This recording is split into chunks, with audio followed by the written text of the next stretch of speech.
Live now to the UK. Several cases of community transmissions have been recorded in that country. Experts urgently studying it to understand what risk it poses. We're talking about the so-called South African variant. More now from UK correspondent Olly Barratt. Good afternoon to you. Olly, how much concern then is there in Britain over this new variant, and what, if any, spread has been detected?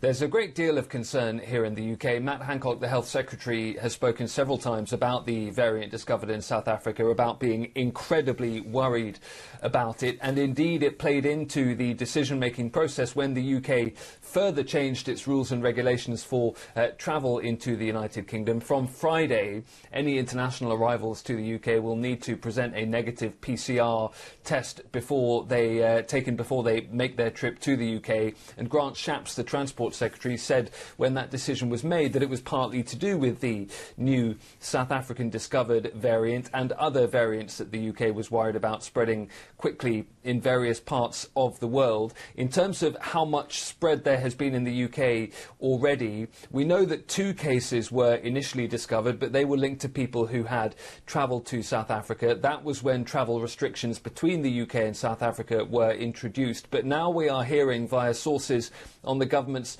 Scientific Advisory Group for Emergencies, or SAGE, saying that several more cases have now been discovered, and these are people who had not travelled to South Africa, and so that leads scientists to believe that some level of community transmission is now taking place, and that particularly concerns them, because if there is community transmission now underway, it could be that that spread starts to accelerate.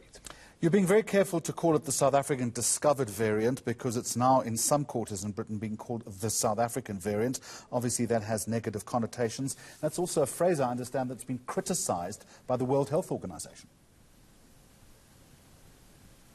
That's right. I think the World Health Organization is very cautious in using descriptions like that. The UK government does sometimes call it the South African variant, but then it's got to distinguish the South African discovered variant from its own UK discovered variant, which is often around the world called the UK variant. And so there is some clarity that needs to be injected into the discussions of all of these various variants that are being picked up in different parts of the world, and that, I think, is why that description is sometimes given to it here.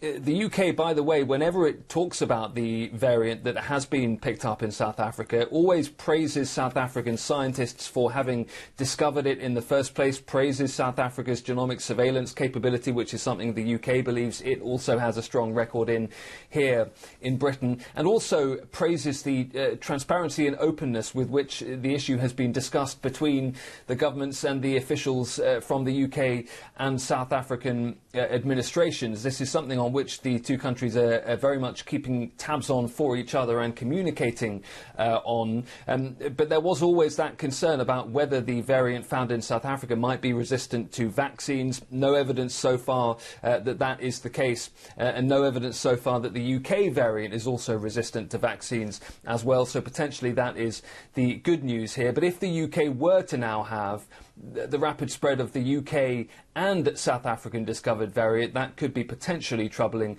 for the trajectory of the outbreak here in Britain.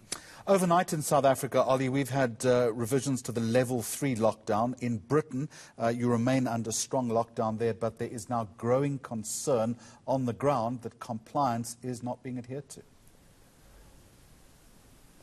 There is, and we're hearing from police forces today that they are going to start getting more proactive in enforcing some of the rules by handing out fines and approaching people that they see outdoors, perhaps in parks or even in workplaces, that they believe are not complying with the guidelines that are in place. That is leading to some calls in some quarters for the government to toughen restrictions.